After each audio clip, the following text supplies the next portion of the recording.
ირაკლი კობახიძე აცხადებს, რომ უახლოეს დღეებში ანაკლის ღრმაწლოვანი პორტის სამშენებლო პროცესი აქტიურად განახლდება. მისივე თქმით, პორტთან დაკავშირებით ხელშეკრულება გადაიხედა, რის შედეგადაც პროექტის ღირებულება 25%-ზე მეტით, 52.5 მილიონი დოლარით შემცირდა. ანაკლის პორტში ზღვის ფსკერის, დაღრმავების და ტალღმჭრელის მოწყობაზე 2024 წლის აგვისტოში გაფორმებული კონტრაქტის შესაბამისად ბელგიური კომპანია მუშაობს. გეგმის მიხედვით ნავსადგურის პირველი ფაზის დასრულების შემდეგ მისი წლიური გამტარუნარიანობა დაახლოებით 7.8 მილიონ ტონა ტვირთს შეადგენს. პროექტი ასევე ითვალისწინებს ფსკერის მინიმუმ 16 მეტრამდე დაღრმავებას. 2024 წლის მაისში გამართულ კონკურსში გამარჯვებულად ჩინური სახელმწიფო კონსორციუმი, ჩინური კომუნიკაციების სამშენებლო კომპანია გამოცხადდა. თუმცა საინვესტიციო ხელშეკრულებაზე ხელი დღემდე არ მოწერილა. შეთანხმების მიღწევის შემთხვევაში ჩინური მხარე პორტის წილის 49%-ს მიიღებს. ასევე კომპანია იღებს ვალდებულებას განახორციელოს მრავალმილიონიანი ინვესტიცია და უზრუნველყოს ობიექტის მართვა. 2026 წლის 26 მარტს ამერიკის შეერთებული შტატების სახელმწიფო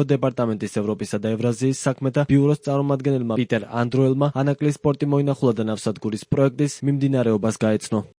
გასული რამდენიმე თვის განმავლობაში განხორციელდა არსებული ხელშეკრულებების ფარგლებში გასაწევი სახელმწიფო ხარჯების სერიოზული ოპტიმიზაცია სხვადასხვა მიმართულებით და სხვა ხელშეკრულებებთან ერთად ჩვენ ასევე გადავხედეთ ანაკლის ღრმაწლოვანი ნავსადგურის დაღრმავებასთან და ტალღამტეხის მოწყობასთან დაკავშირებულ ხელშეკრულებას, რომლის პირვანდელი ღირებულება იყო 203.9 მილიარდი დოლარი. ასევე გადავხედეთ ხელშეკრულებას ზედამხედველ კომპანიასთანაც. შედეგად პროექტის ღირებულება 25%-ზე მეტით შემცირდა, პროექტის ღირებულება შემცირდა 52.9 მილიონი დოლარით და შედეგად უახლოეს დღეებში აქტიურად განახლდება სამშენებლო პროცესი ანაკლიაში, ბევრად უფრო შემცირებული ხარჯებით. და ზოგადად უნდა აღინიშნოს, რომ საქართველოს მთავრობა იღებს პასუხისმგებლობას, რომ ყველა ინფრასტრუქტურული პროექტი მაქსიმალურად ხარჯეფექტიანად მინიმალური საბიუჯეტო დანახარჯებით განხორციელდება.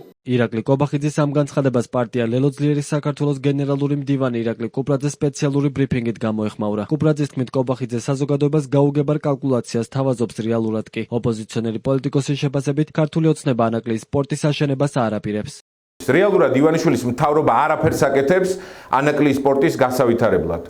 2026 წლის ბიუჯეტში, რომელიც წინასწარ იყო განსაზღვრული 100 მილიონით ნოემბერში შეამცირეს ანაკლის პორტის პროექტის დაფინანსება. დღეს ახალ გაუგებარ კალკულაციას გვთავაზობს და იმ ციფრებით ჯონგლიორობით ცდილობს ის პროპაგანდით და ტყუილით შეცდომაში შეიყვანოს საქართველოს მოქალაქეები.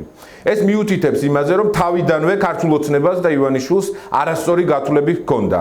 ეს არის არაკომპეტენტურობა და მთავარი მხილება ქართული ოცნების, რომელსაც არ სურს ანაკლის პორტის დასრულება. ანაკლის პორტს 2020 წელს უნდა მიეღო პირველი გემები. დღეს არის 2026 წელი და ირაკლი კობახიძე კიდევ საუბრობს, იტყუება, რომ თითქოს და ისინი არიან დაინტერესებული ანაკლის პორტის მშენებლობით. 2017 წლის 24 დეკემბერს ანაკლიაში პორტის მშენებლობის დაწყება მაშინდელმა პრემიერ-მინისტრმა გიორგი კვირიკაშვილმა და ანაკლის განვითარების კონსორციუმის დამფუძნებელმა მამუკა ხაზარაძემ საზეიმო ვითარებაში გახსნეს. 2020 წლის 9 იანვარს გიორგი გახარიას პრემიერობის დროს საქართველოს მთავრობამ განაცხადა, რომ ვალდებულებების შეუსრულებლობის გამო ანაკლის განვითარების კონსორციუმს, რომელსაც ანაკლის პორტი უნდა ეშენებინა, ხელშეკრულებას უწყვეტდა. მთავრობამ პროექტისთვის კერძო პარტნიორის შერჩევის მიზნით ახალი შესარჩევი პროცესის გამოსაცხადებლად მოსამზადებელი სამუშაოები 2022 წლის მეორე ნახევარში დაიწყო. 2024 წელს საქართველოს მთავრობამ ანაკლის პორტის ინვესტორის შესარჩევ საერთაშორისო კონკურსში გამარჯვებულად ჩინურის სახელმწიფო კორპორაცია, ჩინური კომუნიკაციების სამშენებლო კომპანია დაასახელა, რომელიც დონალდ ტრამპის ადმინისტრაციის მიერ არის სანქცირებული.